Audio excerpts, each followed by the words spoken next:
Hey everybody, welcome back to Bar Run Forge. It's another Tuesday morning tool video, and today it's a review of this chop saw. Stick around.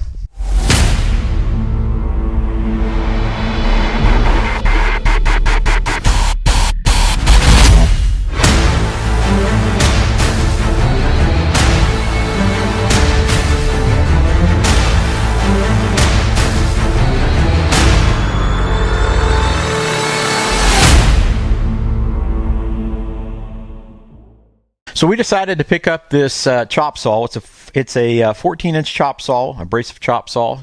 It's a Genesis, and we got this from Rural King. We got it at a really good deal, so we decided to go ahead and pull the trigger on it. We need something to cut larger pieces of stock or longer pieces of stock outside. So the intent out in our storage area is to have this chop saw on a rolling base, so we can chop long pieces. If we get a 20-foot stick of material in, we can take it actually outside if we need to, cut it, put it back on our stock in the rack, and then roll the chop saw back in. Or if we've got a 10 to 12, 16-foot piece in the back part of the shop, we can actually cut it in there and choose where we choose to cut it. We chose this saw basically because amperage-wise, it's got pretty much the same amperage as just about any of the other chop saws on the market.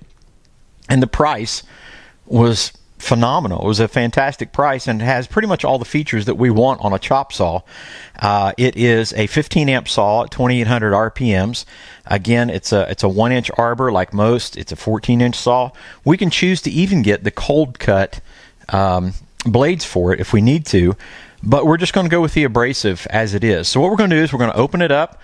We're going to kind of look at the way it's packaged and the way it's put together, and then we'll mount it, find a way to mount it on this new stand, and then we'll give it a full review on it.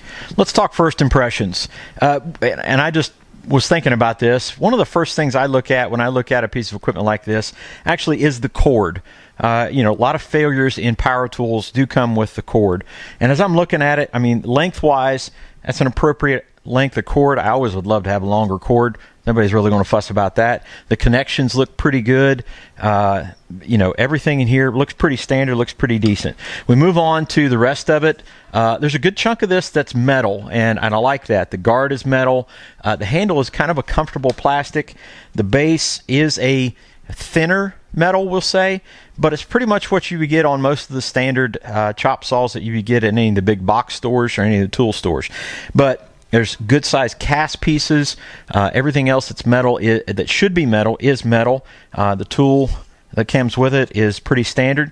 Already had the abrasive disc on it. We didn't have to install it.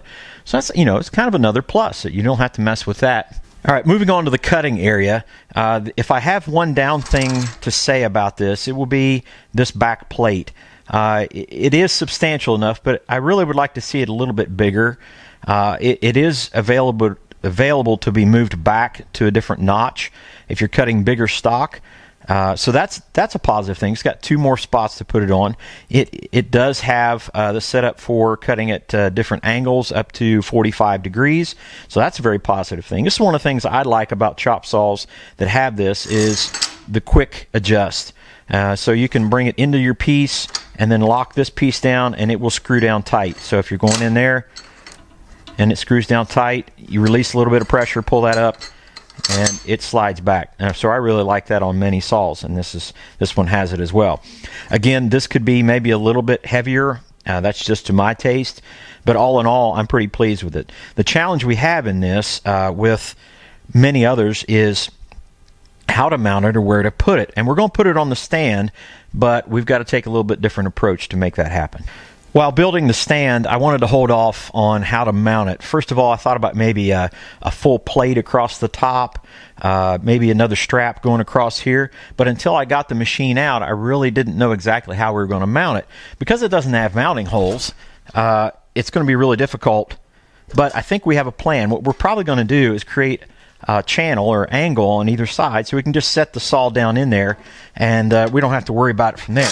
So the next part of our build will literally be just to measure it off, weld in some angle iron. That way we can just set the saw inside.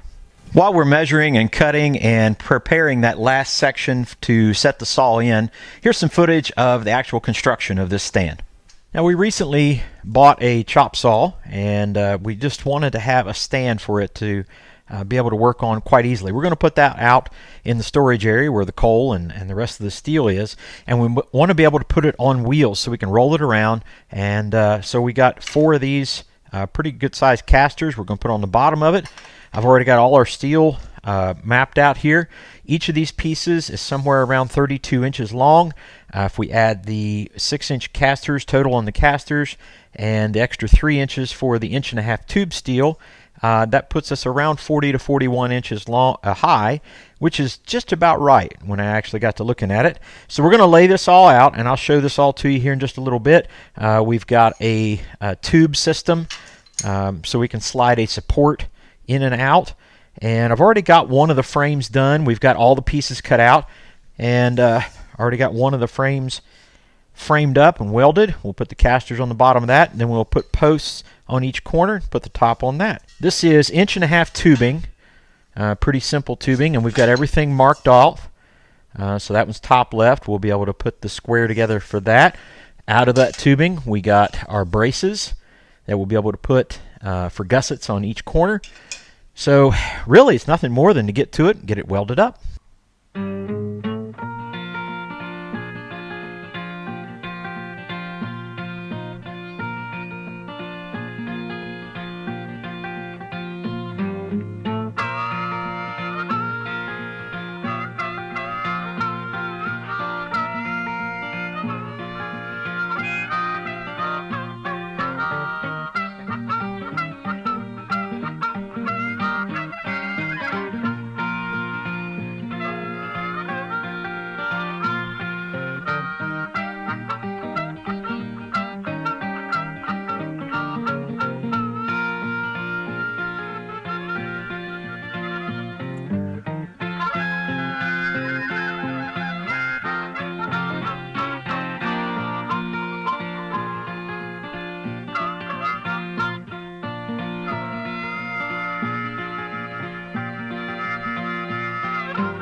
The saw is mounted, our frame is done. We really like how this turned out as far as how it sits in there. We may have to make some shims and adjustments if it vibrates around or moves around, but I think we're in pretty good shape. We've got a support system for cutting longer pieces. We're gonna, once we find out what the level is right here, we'll bend that over, bend it up so it can support a longer piece to cut. But that's not really all that important at the moment. What's important at the moment is, how does it work? So let's give it a shot.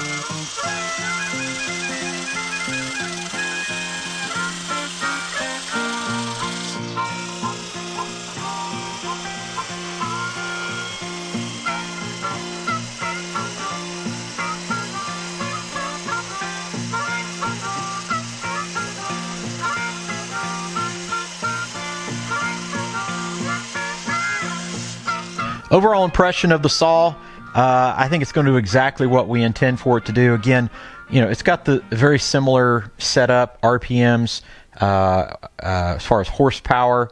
Everything that goes along with it is pretty much the same. It's a 15 amp. It's exactly what most of them are you get out of the box stores. It's built a little bit different. We've already talked about the things that we kind of don't like about it, but I really didn't see a major issue with it. It chopped all the things that we asked it to do. You know, angle iron is always a very tough thing to cut because of the surface area. It cut solid steel. It cut flat bar. Obviously, it'll cut tube steel as well. So I think the other thing is, I think a high-quality abrasive disc makes a huge difference. I think maybe if we get a high-quality abrasive disc, that might help things just a little bit. But I really didn't have a problem with anything we cut there. And as far as the stand goes, I think we're in good shape. We will finish off with the support stand. We're going to put a couple rods on here to hold discs or the tool. There'll be a place to hold the wrench on here somewhere, so we'll make that attachment. We may paint it up, we may not, but it's going out where the storage for the steel and the coal is, to be mobile, and I think this is exactly what we needed here in the shop. Thank you guys so much for coming in. We're glad to have this new tool in our shop. We thank you guys for watching any of our tool videos and all of our content here at Bar Run Forge. Make sure you like, share, and subscribe to any of our content to the channel. And thank you again for coming in. God bless you. We'll see you on the next one. Take care.